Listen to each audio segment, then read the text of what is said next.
Merci Seigneur, que notre Dieu soit loué. Je voulais commencer ça avec la parole en gros plan. 10 minutes avec Jésus, c'est quelque chose de court aujourd'hui. Avec Jésus Ministère International, je veux juste vous lire ce que le Seigneur m'a dit dans mon journal. C'est rare que je fais ça, mais le Seigneur m'a dit de le partager tout de suite. Donc c'est quelque chose que j'ai appris et que j'ai eu des révélations il y a quelques jours à propos d'un enseignement. Je vous encourage d'aller, si vous êtes capable de comprendre l'anglais, d'aller écouter Bigger Than Me, Bigger Than You. Ça veut dire que les choses sont plus grandes que nous, qu'on a besoin d'avoir un focus et un but dans la vie, des objectifs beaucoup plus grands que notre petite personne. Beaucoup plus grand que notre vie personnelle, en fait.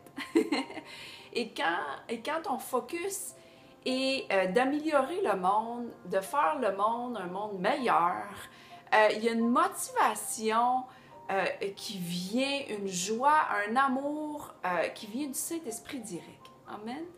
Donc, je vais traduire du mieux que je peux. J'ai écrit en anglais dans mon journal et je vais vous partager une parole aussi que le Seigneur m'a confirmé et reconfirmé avec les jours qui ont suivi après cet enseignement-là qui a vraiment touché mon cœur. On ne peut pas être indifférent de la souffrance qui se passe en ce moment dans le monde. On ne peut pas dire « Ah ben oui, on vit dans une génération de méchanceté, de mauvaises choses. C'est ce que c'est. » Non, je ne peux pas être indifférente. Dieu me donne le pouvoir, Jésus nous a donné le pouvoir et l'autorité de changer les choses. Dans la dimension de son royaume, dans le domaine spirituel, on a l'autorité. On a l'autorité de relâcher la joie, de relâcher la paix, d'aimer les gens sincèrement. On ne peut pas juste s'asseoir sur nos lauriers, attendre que Jésus revienne, dire « Ah, j'ai assez hâte que Jésus revienne » et d'être libéré de ce monde. Quelle idée égocentrique.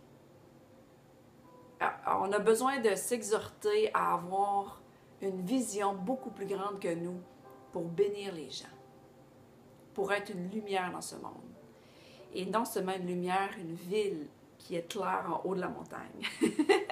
Fait que ça, c'est pas une petite lumière quand Jésus parle que nous sommes une ville et sur la montagne qui est là pour éclairer les gens. Donc, prions ensemble. Et je vais juste lire ça. Amen. Et finir avec une écriture dans Philippiens 1, verset 6. Merci, Père éternel, pour ce temps. C'est des temps privilégiés où je parle et que je proclame ta parole, qui est esprit et vie, comme Jésus nous a enseigné. Merci, Jésus, qu'on fait un avec toi. Merci, Papa Dieu, et merci, Saint-Esprit. Prends contrôle du vidéo. Au nom de Jésus-Christ. Amen. Alors, je me suis installée à la table, parce que quand on se réveille, souvent, on a un flot de pensée. Rapidement, il faut que je me réaligne. Rapidement, il faut que je m'assure de rester dans l'esprit et d'avoir les pensées de Dieu et non les miennes. Alors, je me suis assise et j'ai dit, me voici, j'écoute. Et Dieu m'a répondu. Parfait, douceur. Parce que les murs de l'écoute ont besoin d'être bâtis dans mon amour en moi. Tu ne peux pas être concerné à propos de toi-même, même si mon Saint-Esprit va te montrer que j'ai besoin de réaligner des choses dans ta vie selon ma nature divine, en moi. En moi, tu penses, en moi, tu bouges et tu as ton être. La seule chose que je te demande, c'est que tu puisses t'abandonner, abandonner ta propre volonté et croire en ce que Philippiens 1, 6 dit. Croire que je vais prendre soin. Essaye pas, par ta chair, par le monde naturel, de construire des murs, de détruire les murs. et d'en réparer certains. Ça, c'est mon expertise. Comme c'est écrit dans Néhémie chapitre 2 que je t'ai enseigné hier, c'est correct d'aller examiner et de faire une analyse des dommages des murs autour de toi. Je vais juste m'arrêter ici. Dans les Proverbes, ils disent qu'une ville sans mur est subjecte à être détruite. Et nous sommes son temple, on est une ville au-dessus de la montagne, donc on a besoin de protection, d'avoir ces murs-là pour que tout ce que Dieu nous a donné, que ça ne s'en va pas à la dérive et qu'il y ait une protection, qu'il n'y a rien qui peut rentrer non plus. Amen. Et ça fait partie de l'enseignement de T.D. Jakes que j'ai mis sur mon Facebook et vous pouvez me demander dans les commentaires. Amen. Donc, je continue. Donc, il dit que c'est correct de t'examiner toi-même. Mais après ça, on a besoin de faire un partnership, un partenariat, où ce que je peux rebâtir, bâtir de nouveau et détruire certains murs. Et ça va être un processus de confiance et d'obéissance. Je ne peux pas être plus concerné de ta destinée que toi-même. Parce que j'ai besoin de montrer ma gloire dans ce monde si souffrant. Tu as mon esprit de discernement pour être toujours focus 24/24 sur ce que tu es appelé qui est beaucoup plus grand que toi-même. Tu le sais que ce ne sera jamais à propos de toi, mais plutôt à propos de moi qui veux déverser et ouvrir grand les écluses des cieux de bénédictions surnaturelles. Mais pour ça, j'ai besoin de voir ton engagement, de voir ta discipline au niveau spirituel, mental, émotionnel et physique, par mon esprit. Comme tu es mon enfant né de nouveau, c'est facile de dénier ta chair, de mourir à ta chair et de vivre dans mon esprit.